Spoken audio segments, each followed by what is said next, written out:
अगर आप bank pensioners को भारतीय मजदूर संघ के सपोर्ट के बारे में जानना चाहते हैं, तो ये वीडियो आपके लिए है। नमस्कार दोस्तों, हमारे चैनल में आपका फिर से स्वागत है।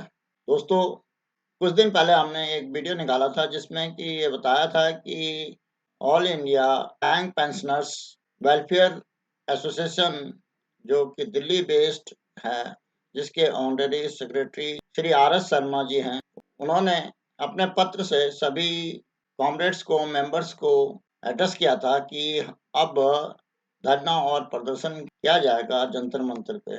और उसी कड़ी में उन्होंने श्री गिरीश आर्या जी, जो कि भारतीय मजदूर संघ के सेक्रेटरी हैं, उनको इनवाइट किया है as a guest Jantar Mantar पे धरना प्रदर्शन के लिए। उनके इनविटेशन के जवाब में भारतीय मजदूर संघ ने 25 तारीख को एक लेटर लिखा है, जिस पर हम चर्चा करना चाहेंगे। आइए, इस लेटर में क्या लिखा है। ये भारतीय मजदूर संघ का जो ऑफिस है, ये यहाँ पे दीनदयाल उपाध्याय मार्ग पर है, और ये उनका रेफरेंस नंबर है BMS/GN/2023 dated 25th December 2023। Shri RS Sharma, honourable secretary AIBRWA। Respected Brother Sharma ji, I am very happy to receive your message with the invitation to be the chief guest at the proposed dharna of pensioners at Jantar Mantar, New Delhi.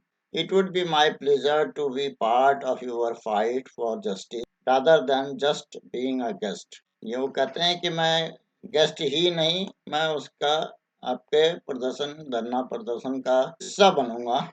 We at BMS are always concerned about the well-being of retirees.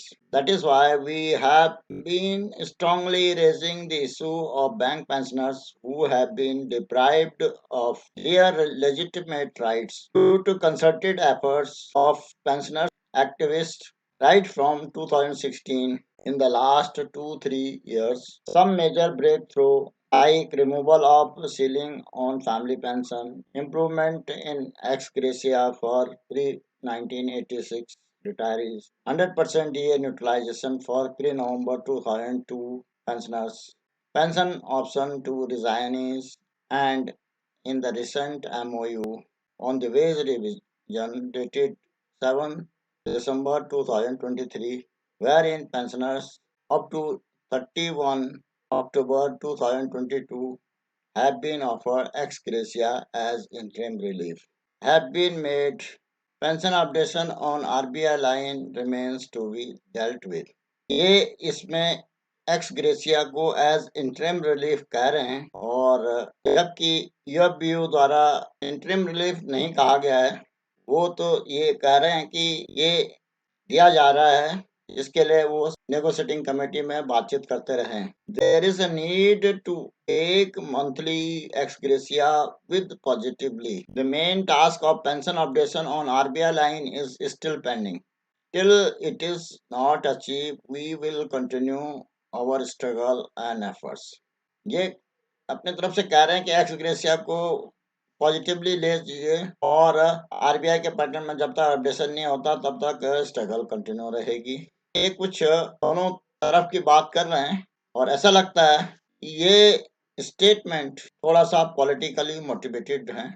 Our industrial unit, affiliate organization in banking, NOBO and NOBW have been at the forefront in raising the issues of working and retired bankmen, and I am confident that with capable leadership they will ensure proper justice for all pensioners. ये NOBO और NOBW, ये इनके banking industry में जो working officer और employees की unions हैं, ये उनसे एफिलेट हैं, और जितने भी प्रोग्राम प्राइम मिनिस्टर्स को मिलने का या फाइनेंस मिनिस्टर को मिलने का, ये नोबो और BMS के थ्रू ही बनाते रहते हैं, और जो कि एक कड़ी के रूप में BMS काम कर सकता है, लेकिन कहाँ तक ये कारगर सिद्ध होगा, ये तो समय ही बतलाएगा।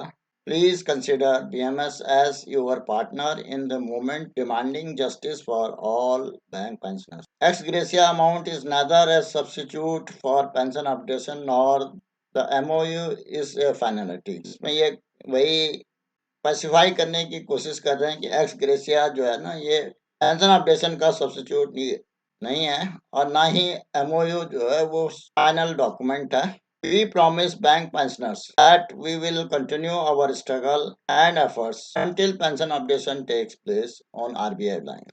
Also, we call upon all pensioners brethren to face this challenge unitedly, come what may. ये भी वही कह रहे हैं कि सभी लोग मिलकर के इस स्ट्रगल में शामिल होइए और यूनाइटेडली फाइट करें. तो यूनाइटली फाइट करें जब तक कि ये गोल अचीव नहीं हो पाता. Please inform us the date and time of the dharna well in advance. Sharma ji ने जो पिछला लेटर था उसमें डेट और टाइम नहीं बताया था और अब ये बॉल उनके पाले में है कि वो डेट और टाइम कब बताते हैं और धरना की तरफ कितने उनकी सिंसेरिटी है. ये डिपेंड करेगा कि वो कब टाइम बताते हैं, कब डेट देते हैं और उसके लिए क्या प्लानिंग करते हैं, कैसे लोगों को ऑर्गेनाइज करते हैं, कैसे सारी हिंदुस्तान से पेंशनर्स को एक करके इस धरना के प्रोग्राम में शामिल करवा सकते हैं. इसमें आखिरी लाइन ये है, seasons greeting and best regards, brotherly yours Girish Chandra Arya, national secretary and finance sector in charge भारतीय मजदूर संघ. ये नेशनल सेक्रेटरी हैं और फाइनेंस सेक्टर के इंचार्ज भी हैं भारतीय मजदूर संघ के. तो इनका जो लेटर यदि ट्रू सेंस में देखा जाए तो थोड़ा सा ये पॉलिटिकली पॉलिश्ड भाषा में उन्होंने इस लेटर को लिखा है और अब शर्मा जी के पाले में डेट और टाइम के लिए बॉल डाल दिए. अब ये डिपेंड करता है कि all India bank pensioners and retirees की वेलफेयर एसोसिएशन कब डिसाइड करती है धरना का प्रोग्राम और कितने ऑर्गेनाइज ढंग से वो डिसाइड कर पाते हैं.